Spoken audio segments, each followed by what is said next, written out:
CBN e a Família, com Adriana Miller. Oferecimento Med Senior, o plano de saúde para bem envelhecer. Ai, a Adriana é sempre bem-vinda. Hoje ela está aqui no nosso estúdio. Adriana Miller, psicóloga, terapeuta familiar, nossa comentarista já há muitos anos, graças a Deus. Tudo bem, Adriana? Boa tarde aos nossos ouvintes, a todo mundo que está aqui comigo. Muito bom estar com vocês. Que bom. Você sabe que nós temos um estudante de psicologia aqui, que é o Murilo. Sei, um futuro colega de trabalho meu. Murilo, nosso operador aqui, também é estudante de psicologia. E houve um debate entre a equipe. Você imagina o nível desse debate sobre o que é toque e o que não é. Há uma semana exatamente, sabe por quê, Mário? Antes do CBN Cotidiano da quinta-feira passada aí ao ar, 2h50, doutora Adriana, surgiu uma conversa aqui sobre toque. O que é esse transtorno?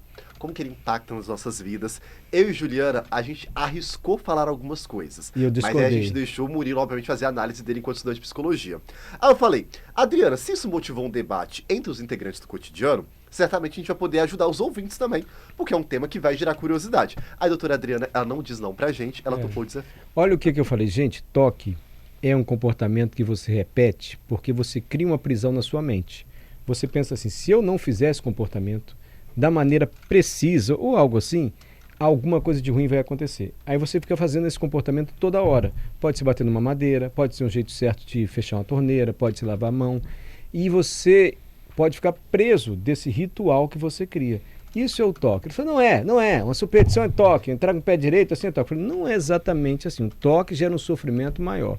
Murilo tá rindo de mim. Não foi isso que eu falei, Murilo? Murilo falou, não, Mário, é outro tipo, não complica não. Aqui está a Adriana Miller. Porque muita gente pode sofrer com isso, né, Adriana? Muita gente sofre com isso. Eu acho que é um ponto importante, né? Então a gente vai voltar um pouco com alguns pontos da semana passada, né? Sempre que a gente vai falar de um transtorno, de uma disfunção, a gente precisa entender que isso depende de frequência e intensidade, tá? Olha aí. Então, vamos de novo. Todos nós, em algum momento da vida, a gente está saindo de casa e fala, nossa, tranquei a porta de casa, fechei o gás, né?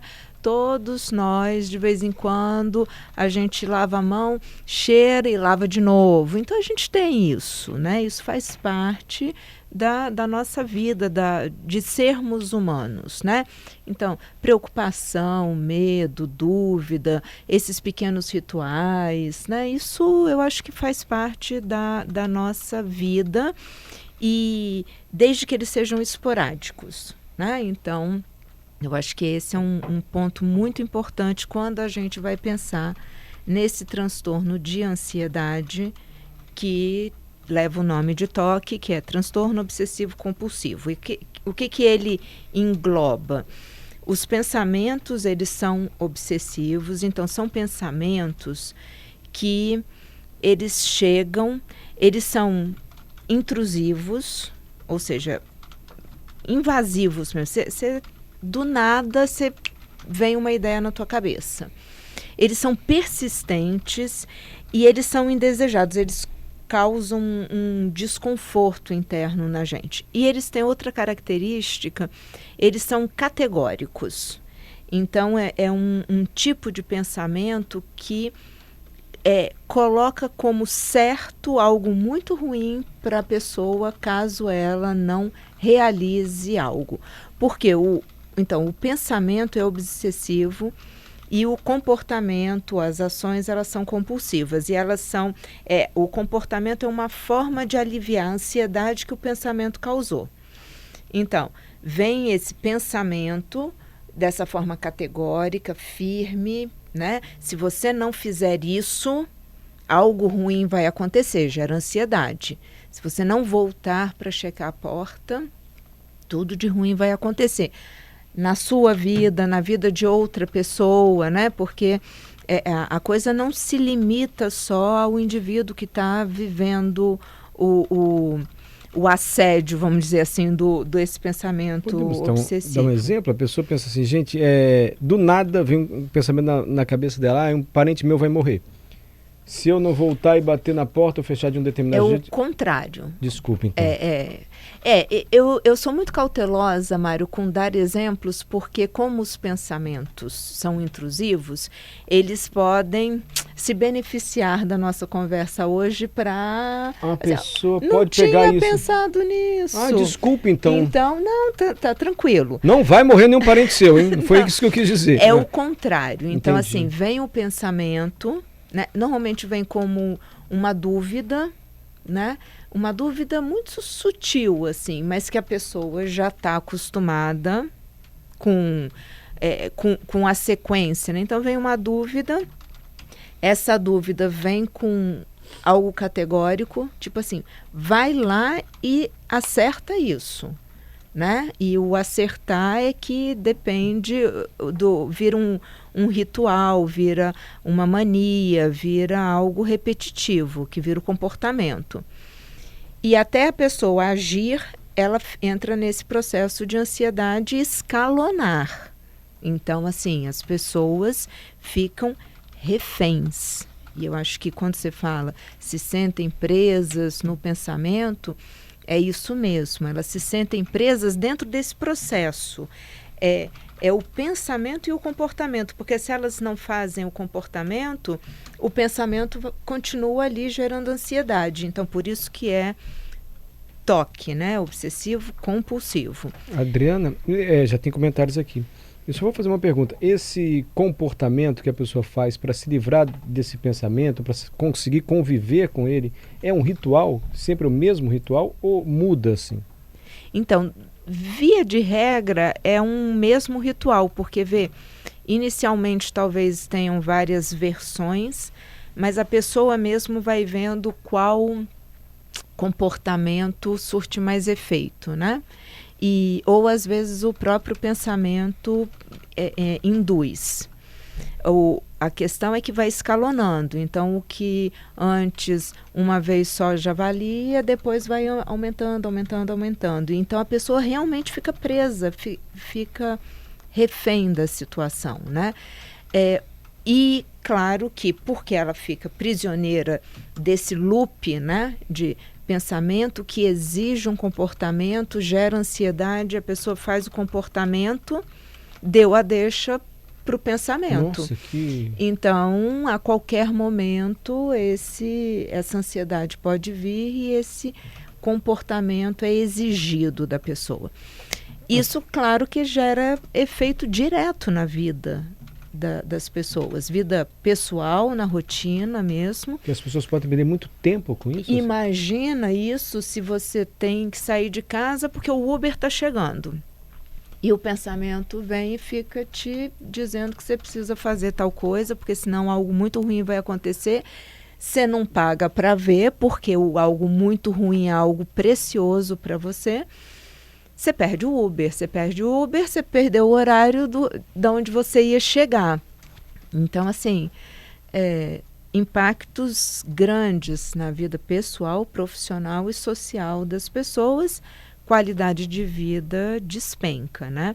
Eu vejo que você não fala nem, não dá exemplo nem de pensamento e nem de comportamento, porque senão a pessoa pode pegar para ela isso. Pode e desenvolver um toque assim. Ou não, normalmente quem já tem, né, quem já está lutando com os pensamentos, então o trabalho quando a gente faz terapia é perguntar para a pessoa, porque qual é a estratégia do problema, né, do toque? O problema é esse conjunto todo, né? É o silenciamento, porque como é algo categórico, a pessoa fica com vergonha de falar, né? A pessoa sabe que a probabilidade daquela chantagem, né, daquela verdade que está sendo dita acontecer é quase zero, mas você não paga para ver. Entendi. Então, a pessoa fica com vergonha de revelar isso para os outros, né? Cheguei atrasado aqui, desculpa aí, pessoal, eu perdi o Uber porque eu estava lá fazendo tal ou qual coisa, porque senão tal ou qual pessoa ou tal coisa ia acontecer. Uhum. Então, a pessoa fica com vergonha, silencia, e é aí que o problema cresce. Porque ele vai tomando cada vez mais proporção, porque na interlocução orientada, organizada, por isso que é uma terapia, ou por isso que é um psiquiatra, né, que vai conseguir entender a situação, a gente vai pedindo para a pessoa mostrar para a gente qual pensamento, qual comportamento, qual chantagem que está envolvida, né? O que gera ansiedade, para a gente ajudar a pessoa a desconstruir essa lógica impositiva, vamos dizer assim, né? O que é muito importante em casa e com os amigos, né, com as pessoas que a gente convive. Via de regra, virou meio piada, né? Todo mundo, sei lá... Isso é um toque. Isso, mas não sabe direito o que é, o sofrimento que causa. Não, isso. Se a gente está rindo, se a gente está levando de boas, não é toque, porque quem tem, sofre. Tenta disfarçar ao máximo porque faz parte dessa imposição do silenciamento. Então, nem sempre fica muito evidente. Fica estranho, mas não fica evidente, né? Então, talvez um olhar treinado entenda, mas no comum, assim, é só algo estranho. E aí, a reação das pessoas é achar que é frescura, que é mimimi, que é chatice, ai, lá vai, né? Ah, que coisa ridícula. É criticar, o que obviamente só reafirma que a ideia de que a pessoa tem que ficar quieta, não vou falar, né? Vou ser criticado. Então a postura é totalmente ao contrário.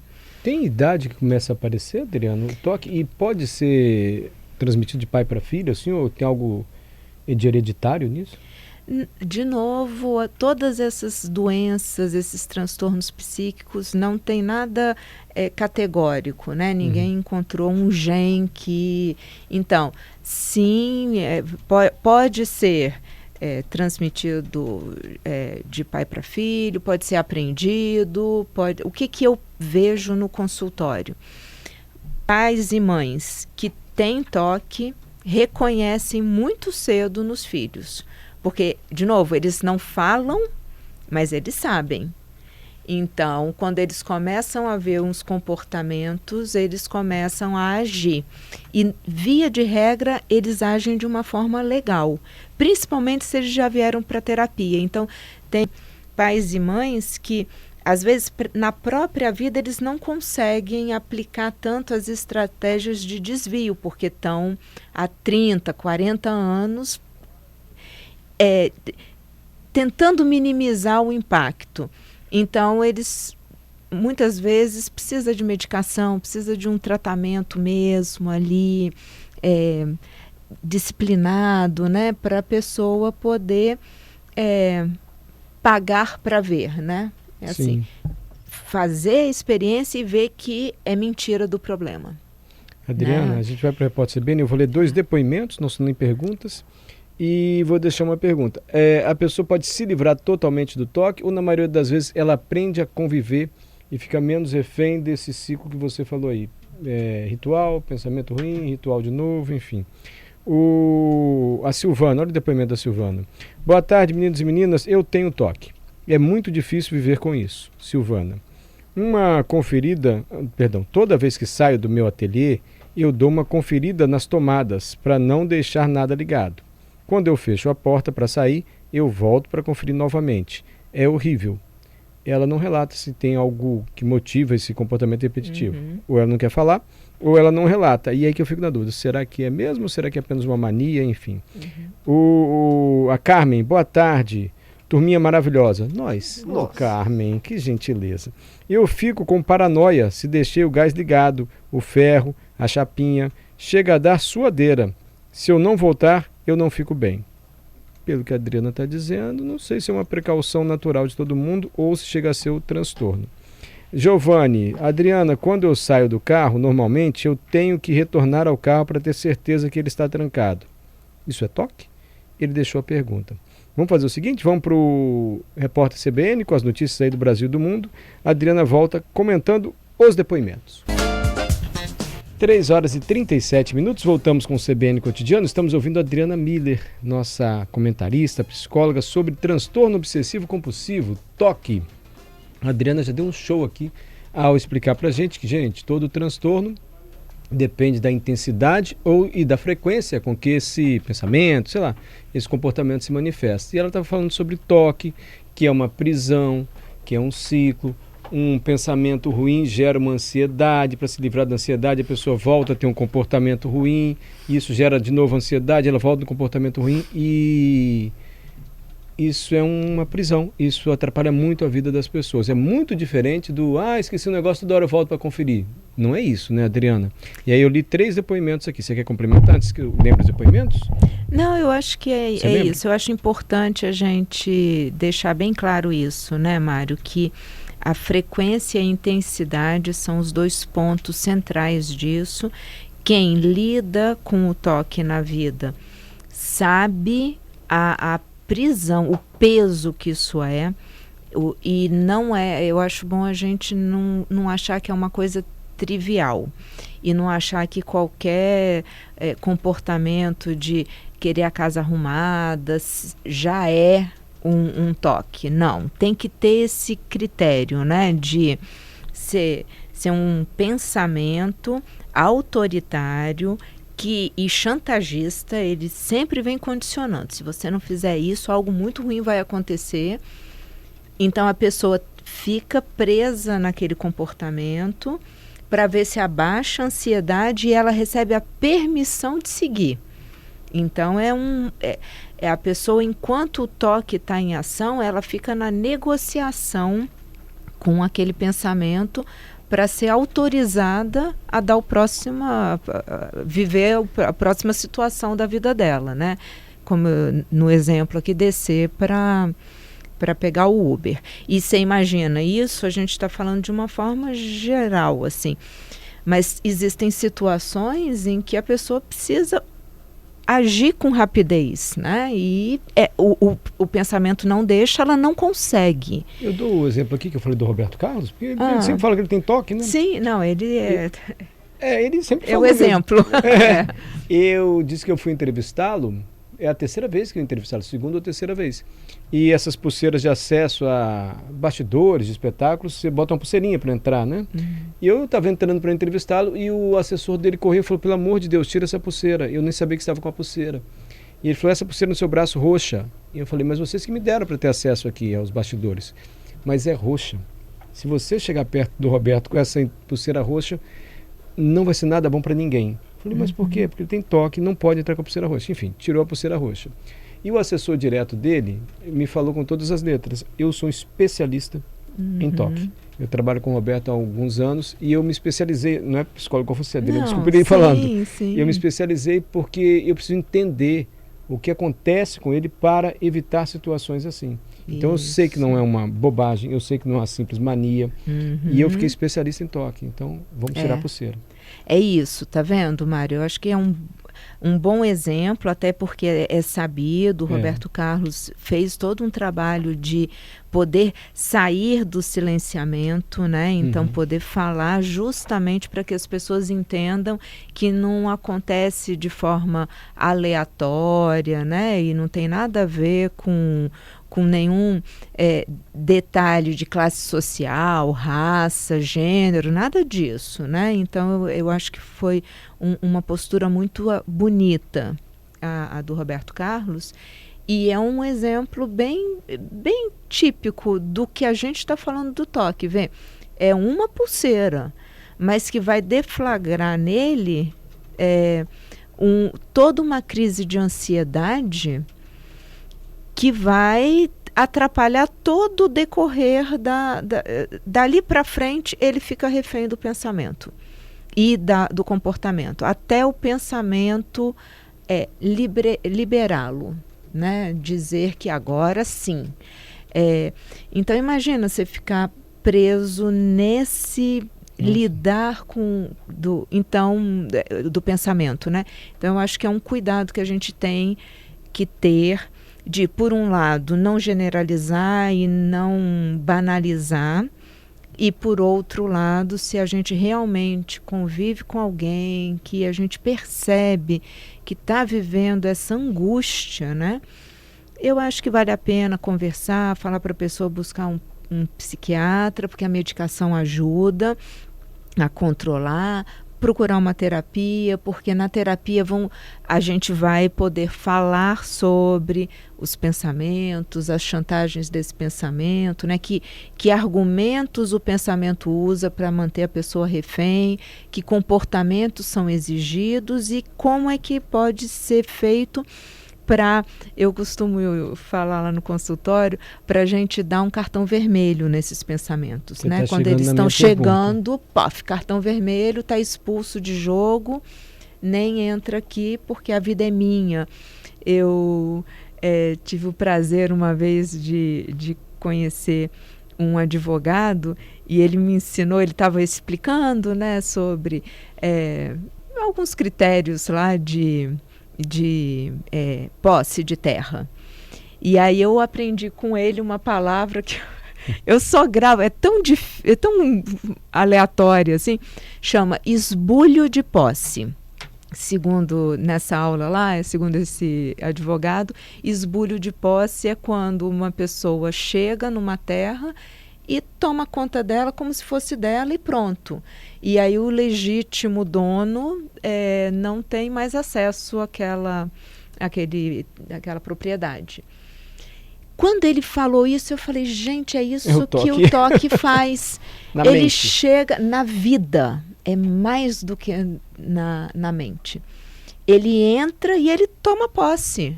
E tô nem aí porque você está pensando, querendo, se você tem prazo, se você tem um encontro muito importante, tô nem aí. Agora a tua vida é minha.